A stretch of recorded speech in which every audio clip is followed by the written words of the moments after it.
Situasi sekarang, Pak anggota DPR yang kita muliakan, tidak perlu lagi disembunyikan. Di medsos itu sudah jelas.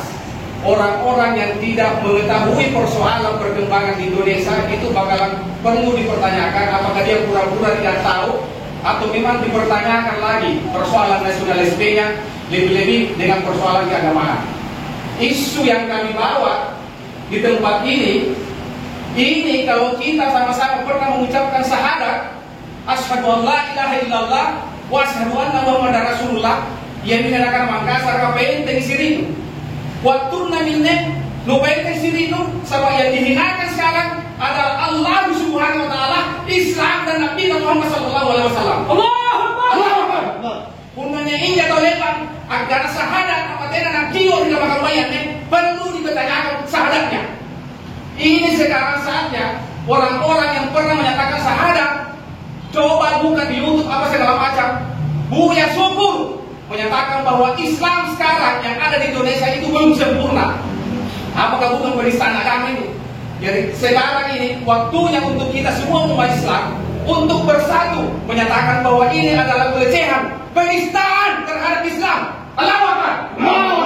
Ini kesekian kalinya saya hadir di tempat ini, baik terhadap persoalan terhadap ulama kami yang ditahan, yang dipersekusi tanpa kesalahan hanya karena prokes, sedangkan pemimpin negara kita Jokowi sendiri melakukan beberapa pelanggaran prokes yang sempat kami laporkan di Polrestabes. Tidak ada satu pun sampai sekarang, sampai detik ini satu pun bahwa dia ada gerakan dari pemerintah bahwa dia diperiksa atau apa. Seharusnya semua warga negara adalah sama hak dan kedudukannya di depan hukum. Profesor Dr. Abdullah Syukur di Mabes Polri, ini suatu penghinaan terhadap Nabi. Padahal kita tahu tadi ayat yang pertama yang disebut itu adalah Rasulullah sebagai contoh suri teladan yang lengkap semuanya, dari mulai dari kepemimpinan di negara maupun kepemimpinan dalam rumah tangga. Sedangkan beliau dibilang berondonglah, dibilanglah takut poligami pada zamannya Khadijah dan sebagainya, itu penghinaan besar. Dan dulu pada zaman sahabat, kalau ada orang yang berani menghina Nabi, penggal kepalanya, Pak. Jadi saya minta bapak-bapak tolong diproses ini, Abdullah Syukur ini ditegur dan diproses. Jangan sampai kami yang dibawa pecinta Rasulullah bertindak sendiri. Kalau sampai pemerintah tidak bisa berani bertindak, apa yang diterangkan oleh Ustaz kami sudah jelas sekali bahwa Abdullah Syukur ini sangat-sangat melecehkan. Jadi saya minta mohon bapak-bapak tolong diberi teguran ini di Mabes Polri. Kejadiannya tanggal 31. Alangkah banyak kalau bapak buka YouTube dan lihat sendiri bagaimana ini Abdullah Syukur ini menghina Nabi. Kalau bapak merasa masih Islam, masih agama Islam, Nabi Anda dihina begini, tidak merinding dan tidak sedih. Di mana keimanan kita, di mana kecintaan kita? Tidak ada syafaat, pemberi syafaat kecuali Rasulullah. Kalau antum semuanya tinggal diam, Nabi dihina, bagaimana? Tidak mungkin dapat syafaat dari Rasulullah. Tidak ada orang masuk surga karena amal ibadahnya kecuali dari syafaat Rasulullah. Jadi saya minta kepada bapak-bapak, ibu-ibu yang ada yang mendengarkan, tolong Mabes Polri ditegur, jangan diberi ruang orang-orang pendai begini, pendai pelecehan, pendai pendengki, pendai buruk dan busuk. Jadi saya tidak panjang-panjang lebar, Pak. Tolong jangan sampai rakyat yang bertindak. Apalagi di kejadiannya di Mabes Polri, alangkah jelek sekali kalau sampai rakyat yang bertindak. Jadi alangkah banyak bapak-bapak dan anggota DPR yang memberi teguran ke Mabes Polri dan semua yang ada di atas sana, supaya modernisasi dan penghinaan terhadap Rasulullah dihentikan dan diberi hukuman yang bertindak dalam penghinaan itu. Jadi sebelumnya saya sedikit memberikan dulu jawaban. Mudah-mudahan ada yang lengkap, silakan disampaikan kepada Abdullah Syukur ini terkait dengan pernyataannya yang ada di tempat ini. Mudah-mudahan Bapak anggota Dewan, perwakilan rakyat, Bapak-bapak aparat keamanan juga bisa mencermati kira-kira pernyataan saya atau pernyataannya si Abdullah Syukur itu yang lebih benar. Yang pertama kita jawab bahwa Nabi Muhammad SAW tidak pernah merasa benar. Padahal Rasulullah SAW adalah maksum terjaga lisan dan perbuatannya seperti ini. Bapak-bapak, ibu-ibu kalau pulang silakan buka Quran surah yang ke-53. Nama surahnya itu An-Najm. Di ayat yang kedua Allah berfirman, "Wa ma yantiqu 'anil hawa in huwa illa wahyun yuha." Dan tidaklah Muhammad umat itu menyampaikan sesuatu berdasarkan nafsunya, berdasarkan keinginannya. In huwa illa wahyu yuha, itu adalah wahyu, firman Allah yang diwahyukan kepadanya. Berarti apa yang dikatakan oleh Rasulullah itu adalah firman Allah, bukan perkataan beliau secara pribadi, bukan karena kehendaknya beliau, tetapi itu adalah wahyu firman Allah yang diwahyukan kepada Rasulullah Muhammad SAW. Itu yang pertama. Yang kedua, menyatakan bahwa kalimat la ilaha illallah bukan kunci masuk surga. Ini orang ini tidak tahu apakah dia memang betul-betul Islam atau Islam mainan, Islam jadian, yang memang tujuannya untuk memprovokasi kerukunan umat beragama yang ada di Indonesia ini. Karena jelas di dalam salah satu hadis Rasulullah pernah bersabda, buniyal insanu ala khamsin, bahwa Islam itu didirikan di atas 5 perkara. Yang pertama, syahadatan la ilaha illallah Muhammadar Rasulullah, membaca 2 kalimat syahadat dan ayat tiada Tuhan selain Allah dan Muhammad adalah utusan Allah. Berarti kalau dia mengaku dirinya Islam, ketika dia melecehkan kalimat la ilaha illallah, dia adalah penyusup dalam Islam. Karena betul-betul dia tidak mengkaji, dia tidak menghayati kalimat la ilaha illallah Muhammad Rasulullah yang selama ini dia ucapkan. Yang ketiga, bahwa Islam itu belum sempurna dan tidak sempurna. Padahal di dalam Quran surah Al-Maidah Allah berfirman, Allahumma yakmaltu lakum dinukum. Pada hari ini telah disempurnakan agamamu, jadi Islam ini sudah sempurna. Kita bisa lihat juga di dalam Quran surah Al-Baqarah surah yang kedua, ayat yang kedua. Zalikal kitabul la raiba fihi hudal lil muttaqin. Bahwa sesungguhnya kitab suci Al-Quran, kitab sucinya umat Islam itu la raiba, tidak ada keraguan, di dalamnya dan petunjuk bagi orang-orang yang bertakwa kepada Allah Subhanahu wa taala. Dan kalau kitab sucinya sendiri tidak boleh lagi diragukan, lalu bagaimana mungkin agama Islam yang di dalamnya kitab suci itu menjadi pedoman kita itu tidak sempurna? Ini jelas kebohongan lagi yang dilakukan oleh dia. Yang keempat, setelah setelah Nabi Muhammad meninggal, setelah beliau wafat, terjadi konflik berdarah antara Abu Bakar dan Ali radhiyallahu anhu. Ini perlu lihat sejarah. Setelah Rasulullah SAW wafat, pada saat itu Abu Bakar yang dibayar menjadi khalifah mengganti Rasulullah, Ali juga datang membayar Abu Bakar. Nah, kalau terjadi konflik, buat apa Ali membayar si Abu Bakar? Paling tidak kalau bahasa kita sekarang, yang paling tidak dikudeta, saya yang lebih berat daripada kamu. Tetapi yang terjadi pada saat itu justru Ali radhiyallahu anhu beliau membayar Abu Bakar, berarti beliau reda. Ini berarti tidak ada konflik yang terjadi pada saat itu. Yang kelima, bahwa Sayyidina Umar radhiyallahu anhu seperti Hitler dan Nazi yang mengusir habis bangsa Yahudi.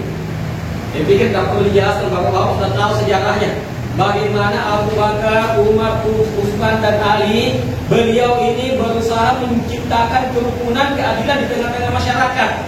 Ketika ada orang Yahudi merasa tidak diadili oleh pemimpinnya, oleh gubernurnya pada saat itu, datang melapor kepada Umar. Yang terjadi apa? Umar disuruh menghukum pemimpinnya, gubernurnya pada saat itu. Itu mungkin berbeda dengan kondisi negara kita saat ini. Kalau ada rakyat yang datang melaporkan gubernurnya, yang ditangkap itu rakyatnya, bukan gubernurnya. Itu kan berarti lebih adil ini di zamannya Umar daripada yang terjadi saat ini. Itu berarti ini juga dibantahkan. Dan yang keenam, bahwa Sayyidah Khadijah radhiyallahu anha itu adalah pengikut Nasrani, tentara kebohongannya. Nah, bapak-bapak, kita tahu bahwa negara kita adalah negara hukum. Perkataan seperti ini adalah penistaan terhadap agama. Perkataan seperti ini adalah tindakan terorisme yang bisa memunculkan teror di tengah-tengah kerukunan umat beragama yang ada di Indonesia ini. Ini perlu disikapi, Pak. Ini terkait aksi hari ini. Yang kedua, saya mohon maaf, saya juga mendapatkan amanah dari beberapa teman tentang Permendikbud yang nomor 30. Tolong juga disikapi sebagai perwakilan rakyat dari Provinsi Sulawesi Selatan ini. Anda berkewajiban menyampaikan aspirasi kami, memperjuangkan aspirasi kami di pusat supaya Permendikbud ini dicabut. Karena Permendikbud nomor 30 ini memberikan kesempatan terjadinya seks bebas di tengah-tengah masyarakat kita. Tidak memberikan dasar hukum ketika terjadi hubungan seks di luar adanya unsur kekerasan atau pemaksaan. Suka sama suka tidak dihukum. Sementara Indonesia ini adalah negara berbudaya. Indonesia ini negara yang bermoral.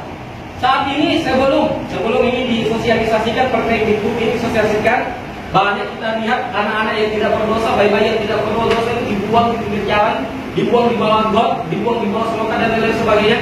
Bagaimana ketika Permendikbud ini betul-betul disosialisasikan?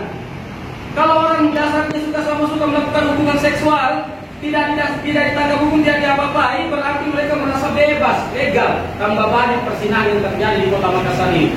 Nah, yang terakhir, ini aspirasi saya pribadi, tolong Pak, tolong anggota Dewan dicatat baik-baik, tegakkan keadilan di negara Republik Indonesia yang kita cintai ini.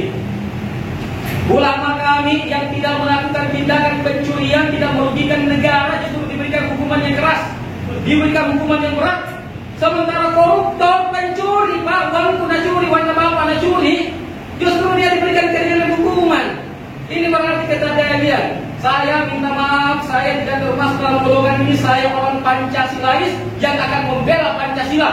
Karena ketidakadilan terjadi di negara kita ini, itu sudah menistai Pancasila kelima, yaitu sila keadilan sosial bagi seluruh rakyat Indonesia. Jadi ini saya minta. Nah, kemudian Bapak, ketika ketidakadilan ini kita biarkan, saya mohon maaf sekali Bapak-bapak aparat, Bapak-bapak anggota Dewan, Ibu-ibu, saya mohon maaf sekali. Ketika ketidakadilan ini kita biarkan terus-menerus berlangsung di negara kita, terjadi di negara kita, berarti kita sambut baik kehancuran Indonesia. Kita menyambut kehancuran Indonesia. Dalam sebuah hadis Rasulullah pernah bersabda, "Innama ahlaka man qablakum." Sesungguhnya yang menghancurkan orang-orang sebelum kalian ialah innahu kanu, yaitu idza saraka fihi musarrifa tarakuhu. Ketika yang mencuri di antara mereka adalah orang-orang terpandang, ketika yang melakukan korupsi di antara mereka adalah orang-orang kaya, pejabat, keluarga pejabat, koloni pejabat, mereka akan mendiamkannya. Wa idza saraka fihi mudaifa kanu alaihi hatta. Ketika yang mencuri di antara mereka itu dari golongan yang lemah, rakyat jelata, rakyat biasa, maka hukum seberat-beratnya akan mereka tegakkan atasnya. Berarti ancamannya Rasulullah, peringatannya Rasulullah kepada kita, ketika hukum di satu daerah itu tajam ke bawah, tumpul ke atas, berarti inilah yang menghancurkan umat-umat sebelum kita. Jangan sampai bangsa kita ini hancur juga, dihancurkan oleh Allah Subhanahu wa Ta'ala karena penegakan hukum yang tidak adil. Karena pada kesempatan hari ini saya mohon minta anggota yang ada di atas, minta aparat kepolisian yang ada yang di atas untuk mengusut tuntas pembantaian terhadap 6 orang laskar di kilometer 50. Itu ya, karena kenapa banyak sekali keganjilan yang kita lihat. Salah satunya pelanggaran SOP penanganan, Pak.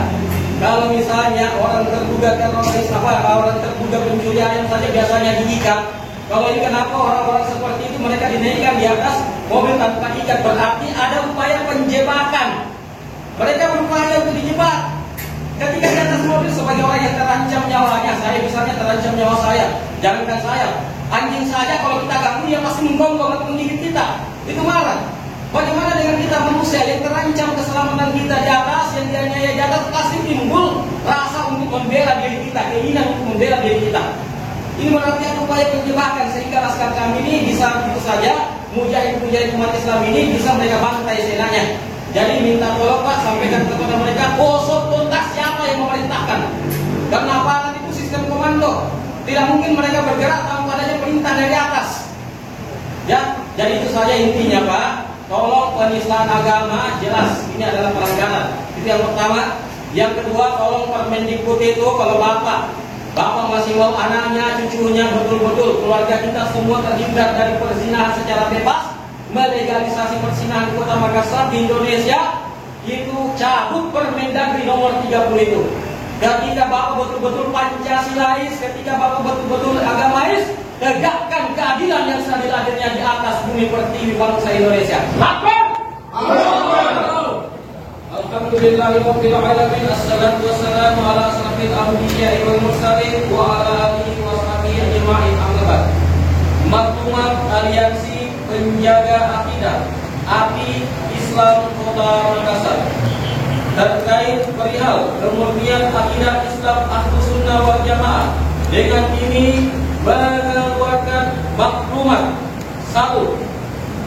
Menolak moderasi agama yang menyimpang dari akidah Islam Ahlus Sunnah wal Jamaah. 2. Mendesak penegak hukum untuk meminta pertanggungjawaban perihal penyimpangan ceramah Profesor Dr. Abdul Syukur di Mabes Polri pada acara moderasi beragama pada tanggal 31 Oktober tahun 2021. 3. Menuntut pihak Kepolisian Republik Indonesia agar menangkap para penista agama yang merusak perdamaian di Republik Indonesia. 4. Mosi tidak percaya kepada Menteri Agama Republik Indonesia Gus Yakut karena tidak dapat menjalankan tugas efektif dan proaktif. 5. Menyerukan kepada masyarakat Kota Makassar khususnya agar menjaga ketentraman serta perdamaian antar umat beragama. 6. Mengedepankan toleransi dalam bermasyarakat antar suku, agama, ras dan antar golongan selama tidak mengarah pada unsur akidah. Makassar, 10 November 2021, bertepatan tanggal 5 Rabiul Akhir 1443 Hijriah, Aliansi Penjaga Akidah API Kota Makassar, Komite Aksi Front Persaudaraan Islam Kota Makassar, Gerakan Nasional Pengawal Fatwa Ulama Kota Makassar, dan Alumni Persaudaraan 212 Kota Makassar. Demikian maklumat ini, dan selanjutnya kita akan serahkan kepada perwakilan kita untuk ditindaklanjuti. Terima kasih. Assalamualaikum warahmatullahi wabarakatuh.